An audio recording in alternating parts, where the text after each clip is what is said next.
Welcome to Keeping Score. I'm Rick Horrow. Each week we bring you insights from the playmakers, deal makers, and rule makers in the world of sports. I'll give you my take on some of the items of the week using my 30 years of experience doing deals for teams, leagues, and players in the $750 billion business of sports.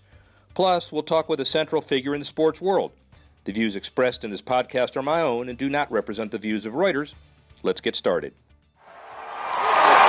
$379.99. That's how much a limited edition pair of Major League Baseball team-branded wireless headphones will set you back. MLB teaming with Apple's Beats by Dre to produce sets for the Red Sox, Cubs, Dodgers, Yankees, and Giants. The new sponsorship unveiled around the All-Star Game, the first between Beats and a pro sports league. As Commissioner Rob Manfred emphasized in last week's debut episode of Keeping Score, MLB demographics are getting younger and more diverse. Clearly, this corporate partnership serves as an example. It's the NBA versus the NHL. The Milwaukee Bucks are threatening to relocate to Seattle or Vegas if a deal for a proposed $500 million arena can't be reached. The Bucks need to start construction of a new arena this fall in order to have the building ready by 2017 when the team's current BMO Harris Bradley Center lease expires. Owner Mark Lazary may be in a race against NHL expansion in either Seattle or Las Vegas. These were two of the four cities that requested expansion bid applications from the NHL, in addition to Quebec City and the Greater Toronto Area. Las Vegas may not need an expansion team. NHL Commissioner Gary Bettman denying reports that the Arizona Coyotes will relocate to Las Vegas beginning with the 16-17 season. The Coyotes face uncertainty with the upcoming season as the city of Glendale recently terminated the team's lease at the Gila River Arena. 100 million pounds. That's the potential economic impact of the British Open Golf Championship taking place at St. Andrews in Scotland. Last year's tournament generated 75 million pounds for the Merseyside economy.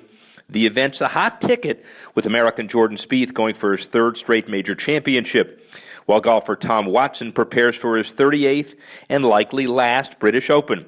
And it takes us right to our featured interview this week with legendary golfer Gary Player. We're here with the unquestionable icon of global and international golf.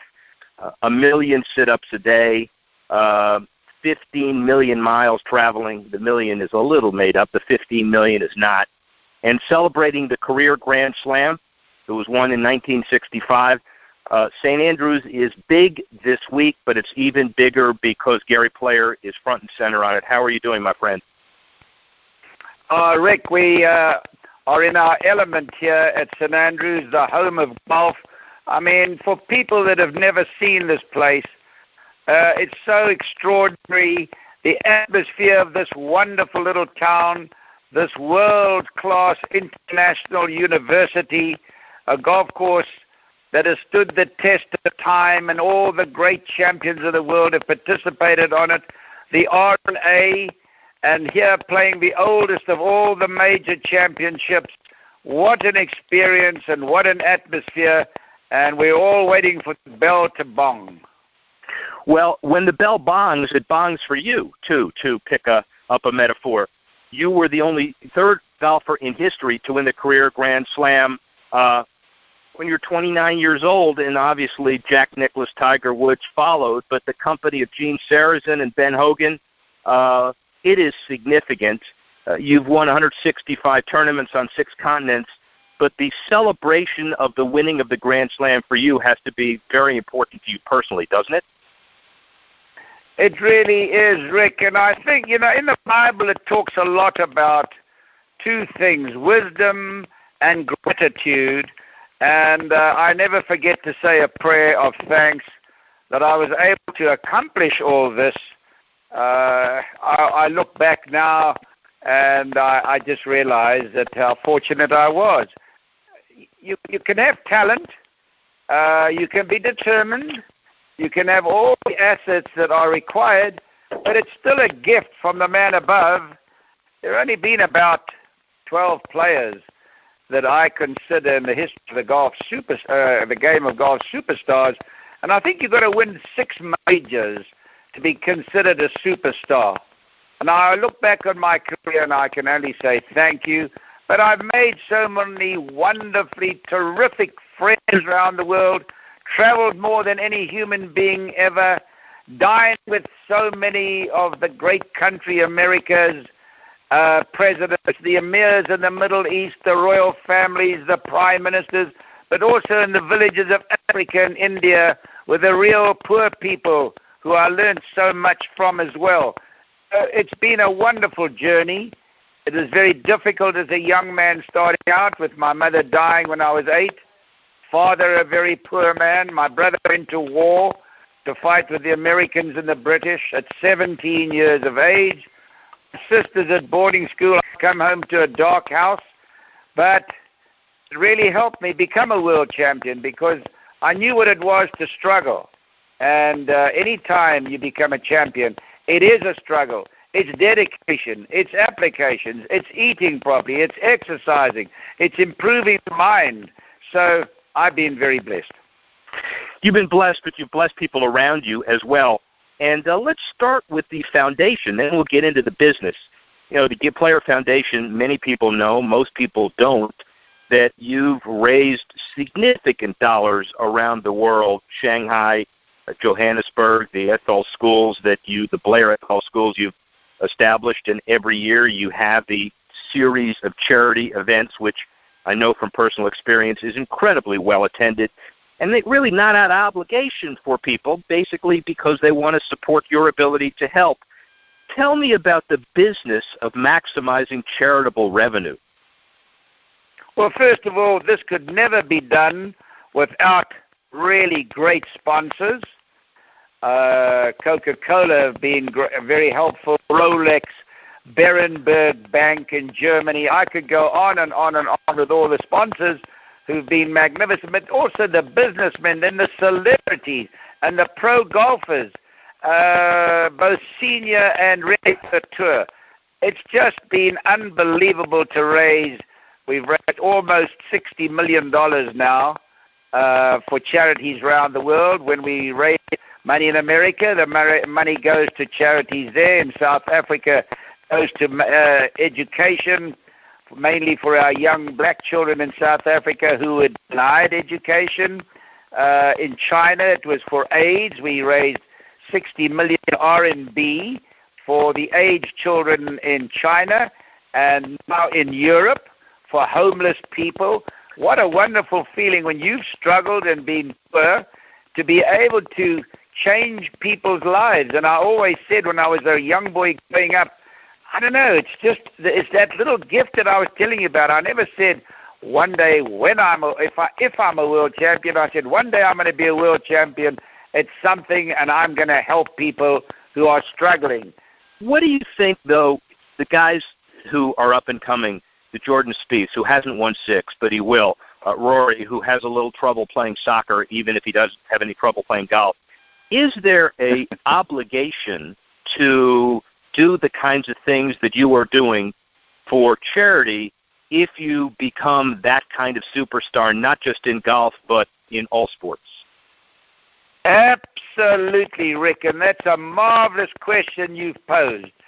Any time you make a lot of money or you are successful in life, we have an obligation, I believe. Now, whatever you say, Rick, there's always people who criticize and approve. I say never let compliments go to your head and never let criticism go to your heart. Do what you believe is right. But I believe that all people who are successful, let's take golf, which is my business. All these fellas, Arnold Palmer, Jack Nicklaus, they all have their own charities and they put back so much. And here they're playing today. We never played for money, but these guys are playing for a first prize of $1 million every week. They definitely have an obligation because the people are helping them to make that kind of money. So if somebody lends you money, you've got to pay it back. And basically, the public are lending you money. And the way I look at it, to be able to play for these enormous prizes that they do today. They all fly around in jets, so it's a very different world. Donald Trump, is he good for golf? Has he said too much? What's his future? How's that? That's always a difficult question because everybody is always so judgmental about everything people say. I've been around a long time. I would never have said the things that Donald Trump said. I don't agree with the way he put it across. He could have been far more diplomatic and more presidential on his points of view. But I think he made a mistake, and I think that he'll regret saying it. But this is something it's all very easy to stand on the sidelines and criticize. But he's done a lot for golf, and he's done a lot for a lot of people. We mustn't forget the good that he's done. Don't just hammer people. I mean, if you look at presidents of the United States of America, a lot of them have not behaved all that well, and they come back. They say, always give the man a mulligan, give the man another chance. I liked what President Clinton said. I don't believe in 3 strikes before you're out. I believe give them 2 strikes. And let's hope that all this settles down and works out for the best, because he does do a lot of good around the world. We must never forget the good and just think of the bad. It's a funny thing in life. You can have a lot of people say nice things about you, but there'll always be somebody that has hatred in his heart and say something nasty, and you'll think of the thing that's nasty instead of thinking of all the great things that were said about you, because you want to be loved by everybody, and unfortunately, that's not possible. Well, sounds like the media generally. Tell me a little bit about the evolution of Black Knight International and Gary Player Design, Player Real Estate, the academies, Black Knight Enterprises, events, publishing wine, apparel, memorabilia. Only in this context, describe the brand of Gary Player generally, Gary, and this will never happen because you're not going to be gone, but what does the brand look like after you are gone? Well, if you look at Chanel, for example, they're dead and gone. If you look at Bobby Jones, who was this marvelous gentleman of golf and one of the greatest players that ever lived, his legacy goes on, his brand continues. As long as you have a brand that you don't just endorse every little thing that comes along for money, that you have a brand that has class, I think the brand can go on a long time. And my son is very, very conscientious and emphatic that our brand will not just be money, but it will be class. And I'm so lucky to have a son that manages me in that regard. He's all very meticulous. And so I hope that our brand will continue to do well, and I'm very optimistic that it will. 2 more. One is, you talked about the U.S. Open greens a bit. You talked about the performance-enhancing drugs in 2007. You're the oldest athlete ever to pose nude in ESPN, the magazine's annual body issue. I lumped them together only because you are known as an ambassador and a spokesman that transcends the fray, but yet you are able to do whatever you want and speak your mind and have people listen to it. How do you do it? I think, first of all, if you can try and be diplomatic and realize that what you're doing is for a good cause. Let's take ESPN appearing on the nude magazine. First of all, it's done very discreetly, and I wouldn't have done it if it wasn't done discreetly. I'm practicing like Jack LaLanne was my dear friend. I'm trying to get the youth of the world to realize their body is a holy temple, to be able to contribute to society, to work hard, save governments of all this money on health care. The way we're going, governments will not be able to afford it. We're becoming a world of sick people. So with the exercise and the tough routine that I live by and exercise and realize how important it is to be fit, I did this, and I'm so happy I did, because people could look and say, here's a guy who who's nearly 80, look at his body, what it looks like, I'm going to change. So I feel, and I'm very happy that I did that. Let's take the U.S. Open. The U.S. Open golf course, I think it's a wonderful thing that the USGA choose a public golf course because that's for the people. And golf is for the people. But they talk about speeding up play. Well, how can you have speed of play when it's taking you so long to play a round of golf and it's ruining the game of golf, this tremendous slow play? Now, the whole thing at the U.S. Open was unlike the U.S. Open to choose a course like that. And now they want to encourage people to play golf. That's the thing, to get more people playing and to make it cheaper. You go and find out what it costs to play there, Rick, on a public golf course.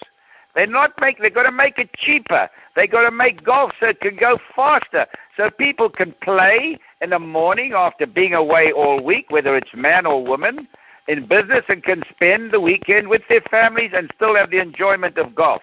So all I was trying to do is just say, let's go in the right direction. The rounds of golf, Rick, are going down in the world with amateurs. Professional golf has never been this healthy. But with amateurs, rounds are deteriorating. They're making the golf courses with the greens too undulating, bunkers in front of the green too long. They're making people not enjoy it. And it's a game where people want to go out and have enjoyment. So the whole thing at the U.S. Open was unlike the USGA's philosophy. Performance-enhancing drugs in 2007. Yes. Now, about 12 years ago, I said that athletic sport is riddled with performance-enhancing drugs, and I was criticized. Now, all of a sudden, 12 years later, they're saying, gee, Gary, you were really right. I mean, you read about it every single week. They tested 104 baseball players some time ago, and 104 were positive. Yep. They've seen golfers. They've seen the Tour de France. I mean, this was long before Lance Armstrong. And the professor at Harvard University said that it was hard for a man to finish the last part of the Tour de France unless he was on some kind of performance-enhancing drugs. You read about it every single week, and almost every single sport there's been something happening. And it's a tragedy. And I don't know how you're going to stop it. Rick. Well, the bottom line is you stop it by listening to people who care what you do. There you go, speaking your mind again and having change on the industry. I've got one final question for you, probably the most important one. You travel. Rick, I'm in no hurry. All right, Rick, if you have a couple of questions, I'm very happy to answer them. This is the most important one as we end this, too, because I want your perspective on it. You've traveled the world. You've spent years in the industry.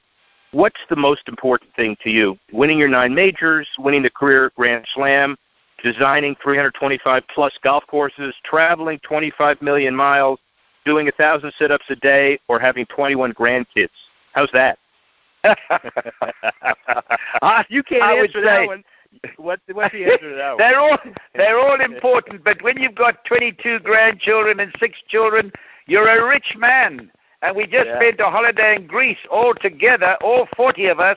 They ate like it was the Last Supper. They kept their head down. They never said much at meals. I said, if you could keep your head down like that when you're hitting a golf ball, you'd all be champions. So there now well, I've got to come back and win a tournament just to break even for the Bulls. Listen, that's the right answer, and it's not 21, it's 32. That's what happens when you're Gary Player. Thank you, as usual. You're a good friend. I am honored to have you do this always. And by the way, in advance, November 1, ladies and gentlemen, happy 80th birthday. Thank you so much. Love to all your viewers and listeners. Thanks for listening to this edition of Keeping Score. I'm Rick Horrow. The producer of the show is Alex Cohen. Audio producer, Adam Wiesen.